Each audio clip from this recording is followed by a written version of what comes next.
স্বপ্ন পূরণের পথে আরও এক ধাপ এগোলেন হামজা চৌধুরী। বাংলাদেশি বংশোদ্ভূত ইংলিশ ফুটবলার হাতে পেয়েছেন বহুল প্রতীক্ষিত বাংলাদেশি পাসপোর্ট। বাংলাদেশ ফুটবল ফেডারেশনের সাধারণ সম্পাদক ইমরান হোসেন হামজার মা রাফিয়া চৌধুরীর সাথে কথা বলে বিষয়টা নিশ্চিত হয়েছেন। এ ব্যাপারে ইমরান হোসেন বলেন, হামজার পরিবার পাসপোর্ট সংগ্রহ করেছে বলে আমাদের জানিয়েছে। আমরা এখন সামনের পরবর্তী ধাপগুলো সম্পন্ন করার জন্য অগ্রসর হব।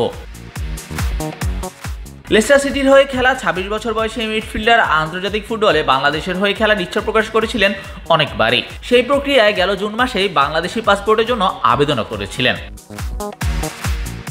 বাফুফে জানিয়েছে, তার পাসপোর্ট লন্ডনে বাংলাদেশ হাইকমিশনের সংগ্রহের জন্য ১ মাসেরও বেশি সময় ধরে প্রস্তুত ছিল, তবে প্রি সিজনের ব্যস্ততায় সেটা হয়ে উঠছিল না।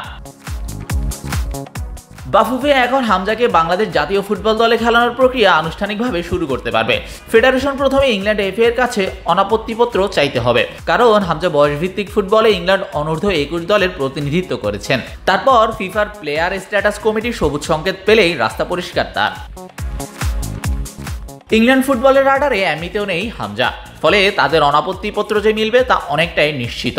সেটা পেয়ে গেলে ফিফার প্লেয়ার স্ট্যাটাস কমিটির অনুমোদনটাও মিলে যাওয়ারই কথা। সেক্ষেত্রে বলা যায় হামজার বাংলাদেশ ফুটবলে ঢোকার পথ অনেকটাই পরিষ্কার। তবে সেটা যে আসছে সেপ্টেম্বরের উইন্ডোতেই সম্ভব নয়, বছরের অন্য উইন্ডোয় তাকে আনার এই চেষ্টা সম্পন্ন করতে চায় বাফুফে। শাহরিয়ার শাওন, স্পোর্টস বাংলা।